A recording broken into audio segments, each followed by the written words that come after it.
Bienvenidos a este noveno capítulo de tumores benignos y malignos bucomaxilofaciales. Vamos a continuar con el desarrollo de la temática tumores malignos bucomaxilofaciales.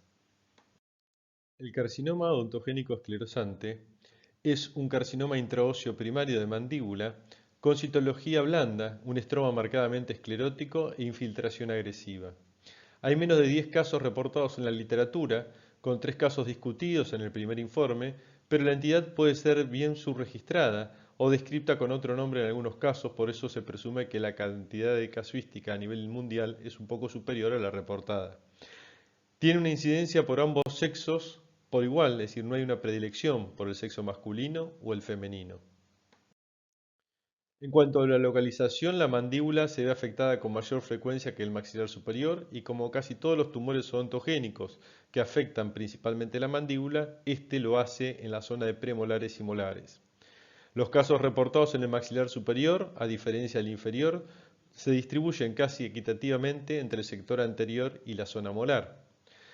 Desde el punto de vista de las características clínicas que presenta el carcinoma odontogénico esclerosante, se manifiesta como un aumento de volumen, una hinchazón, a veces con alteraciones nerviosas, y desde el punto de vista radiográfico, se observa una relucidez mal definida, con destrucción ósea cortical, lo cual es frecuente en casi todos los tumores malignos, y tiene una reabsorción de las superficies radiculares que están en contacto con la lesión.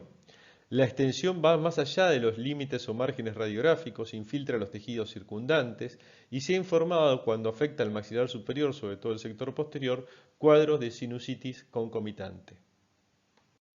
Desde el punto de vista de la histopatología, el carcinoma odontogénico esclerosante se caracteriza por cordones delgados en una sola fila, nidos y hebras de epitelio en un estroma densamente esclerótico. El epitelio puede estar comprimido y solo ser visible en inmunohistoquímica. Las células epiteliales individuales son suaves, con mitosis infrecuentes. Su citoplasma puede mostrar vacuolización o aclaramiento parcial. No hay una diferenciación escamosa. A pesar de la apariencia benigna que presenta, hay invasión del músculo esquelético y la infiltración perineural es característica. Las células epiteliales del carcinoma odontogénico esclerosante son inmunopositivas para la citoqueratina 19, la citoqueratina 5,6 y la proteína tumoral P63, sutilmente positiva para la citoqueratina 7 y negativa para la citoqueratina CAM 5.2. El diagnóstico diferencial debe excluir a la metástasis, es decir, tiene que descartar la posibilidad de que estemos frente a una metástasis tumoral, el fibroma odontogénico central rico en epitelio, el tumor odontogénico epitelial calcificante, también conocido como tumor de Pinborg, el carcinoma odontogénico de células claras y el ameloblastoma desmoplásico. Esto es lo que expresa este capítulo, o si se quiere, este trabajo dentro del octavo capítulo que hicieron Odell y Koutlas. Quiero hacer la salvedad que en paralelo al desarrollo de esta temática, en este capítulo en particular, otro grupo de trabajo, otro grupo de consenso, recuerden que en este desarrollo de esta clasificación hubo 135 profesionales oriundos de 35 países. Por lo tanto, en el grupo de trabajo que estaba abordando el tema de los ameloblastomas, se quitó la variante de ameloblastoma desmoplásico en la clasificación del 2017. Por lo tanto, lo que están refiriendo a diagnóstico diferencial es en este caso con la variante que estaba incluida en el año 2005, pero que en este caso ya está excluida. Por lo tanto, estaríamos hablando simplemente del ameloblastoma convencional. Este diagnóstico diferencial que referimos tan importante puede ser difícil en biopsias pequeñas, por eso es importante tomar una buena muestra y que sea representativa de la lesión en las biopsias, como en todo tipo de biopsia, haciendo desde el centro hacia la periferia, involucrando tejido enfermo y tejido sano circundante, y obviamente que no haya morbilidad en los labios de la lesión, como para que el patólogo pueda tener una visión y un estudio amplio de todo ese terreno. Es importante, sí, que el carcinoma odontogénico esclerosante muestre una infiltración agresiva en comparación con las otras entidades que estábamos refiriendo, sobre todo desde el punto de vista del fibroma odontogénico central. El carcinoma odontogénico esclerosante es un carcinoma de bajo grado. El tratamiento aconsejado o recomendado es siempre la resección, al menos en la etapa inicial, y lo que es importante que solo se ha informado una recurrencia después de esta terapéutica.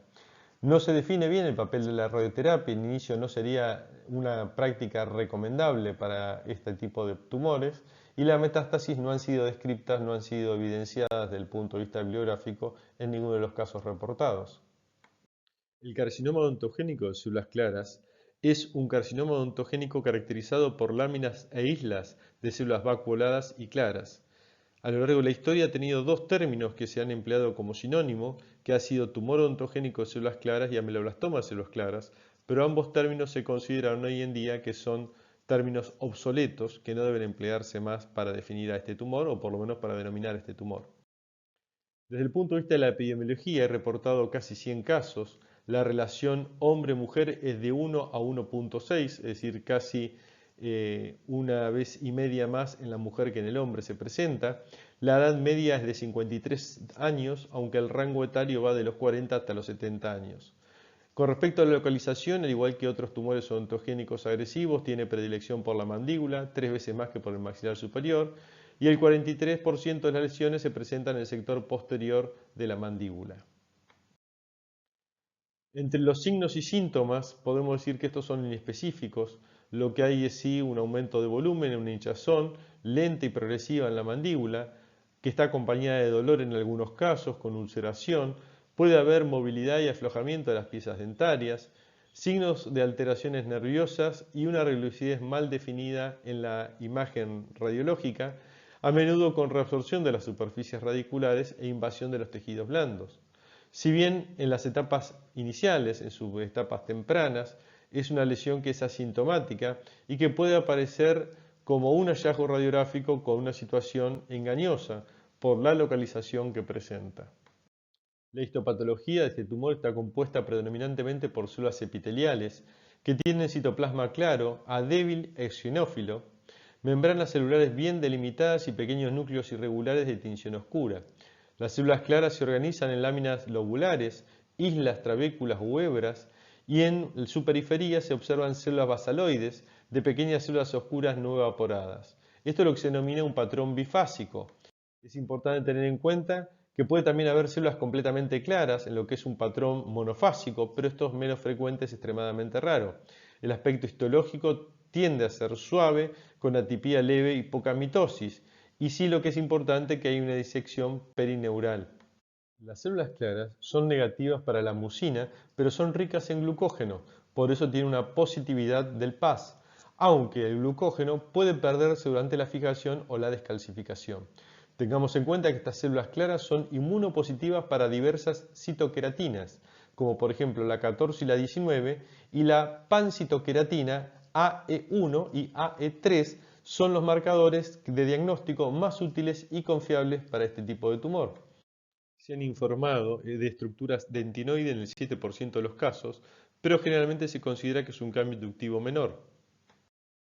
Las apariencias son distintivas, pero no patognomónicas, y el diagnóstico requiere la exclusión de otras neoplasias claras ricas en células, incluidas la neoplasia de las glándulas salivales, el melanoma, el carcinoma metastásico de células renales y la variante de células claras del tumor odontogénico epitelial calcificante o tumor de Pimborn.